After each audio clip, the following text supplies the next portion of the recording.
ברוכים הבאים לכנס הראשון לקהילת האימוץ של ישראל.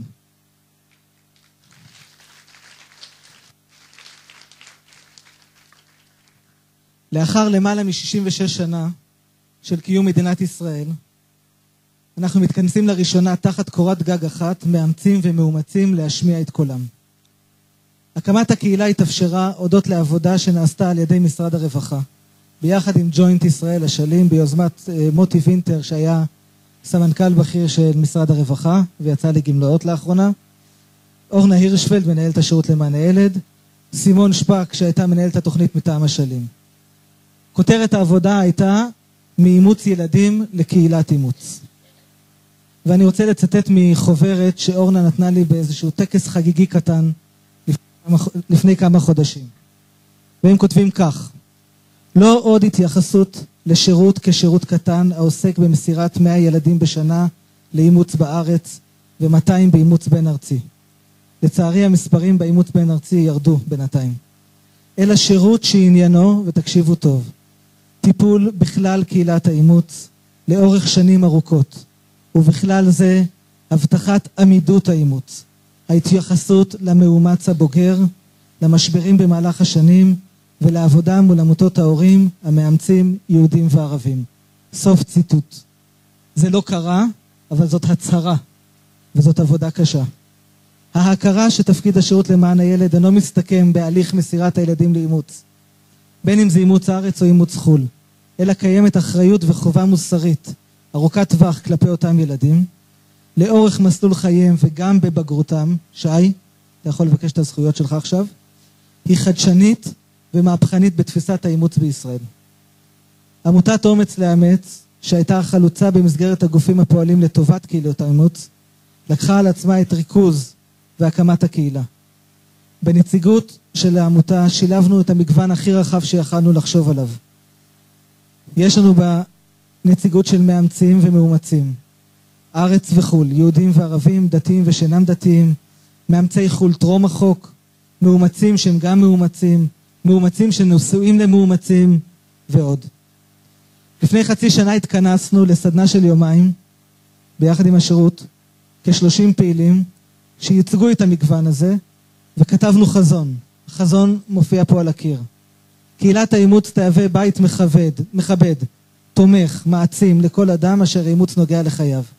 הקהילה תפעל יצירת מענים לצרכי חבריה באחריות, שיתוף פעולה ויושרה, תוך הקשבה מתמדת.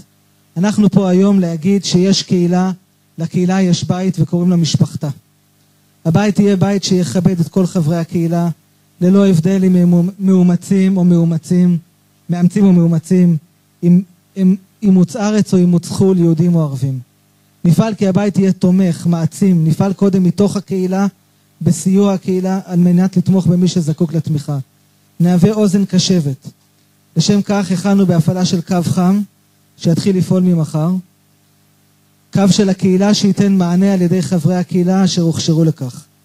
נבנה תוכניות ונפעל ביחד עם השירות למען הילד, להעצים את המשפחות ואת המאומצים. בדיוק כמו שציטטתי מיומן המסע, הבטחת עמידות האימוץ וההתייחסות למאומץ והבוגר למשברים במהלך השנים. נפעל ליצירת מענים לצרכים שלנו, ובחוברת שקיבלתם בכניסה ומי שלא לקח מוזמן לקחת, תמצאו בעמוד 8 את ריכוז התוכניות שלנו. תוכניות עבודה עם צוותים. תמצאו פרטים של מי שמרכז את התוכניות, ואני מבקש ממי שרואה את עצמו, שרוצה להצטרף, שיש לו מה לתרום, שחושב על משהו שלא חשבנו עליו, שיפנה אלינו. בהפסקה, בטלפון, בפייסבוק, במייל, באינטרנט. משפחתה, תמצאו אותנו. יש פורום סגור למאמצים ומאומצים בפייסבוק. ובמענים אני מכוון שגם נתמוך ונפעל לתמוך ביוזמה של חבר הכנסת אלעזר שטרן ורבני צוהר בשינוי חוק הגיור, על מנת להקל על גיור קטינים, סוגיה שמטרידה הרבה מאוד אנשים באימוץ הבין ארצי. נשתף פעולה עם כל גוף שפועל ואשר יפעל לטובת הקהילה.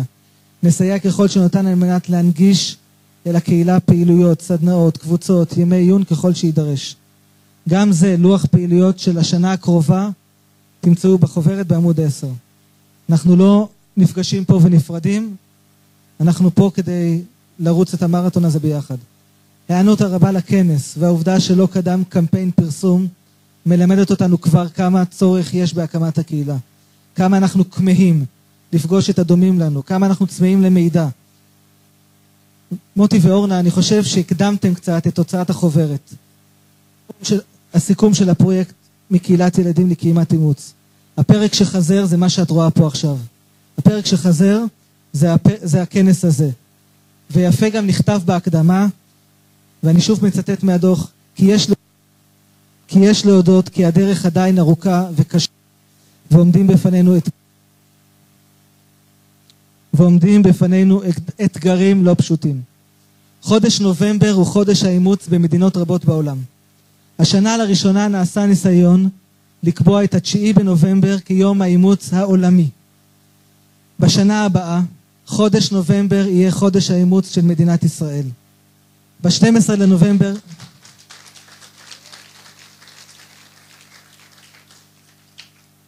חוץ מכל הפעילויות, ב-12 לנובמבר 2015, תרשמו כבר ביומן, גם מי שלא נרשם ועומד, יהיה עוד כנס.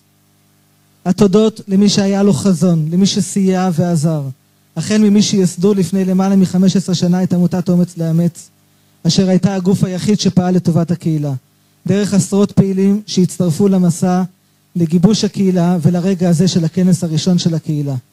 לא אוכל למנות אותם כי רבים וטובים, וגם מהחשש שמאשמית מי מהם. אך אני באופן אישי לא יכול שלא להודות לאסתי, לאשתי, שסובלת אותי כבר 25 שנה. בחודשיים האחרונים הסבל קצת יותר קשה. ביחד איתה אימצנו 2 ילדים מקסימים, בנוסף ל4 הילדים שכבר היו. בזכות המעשה הזה נחשפתי לעולם הנפלא והמקסים, המרגש וגם המורכב של האימוץ. אני עומד ומדבר והיא מגדלת. באותה הזדמנות שאתם מוחאים לכפיים, תמחאו לעצמכם כפיים. להורים המאמצים, לילדים המאומצים ולכל מי שבאמת אכפת לו וכי הנושא חשוב לו.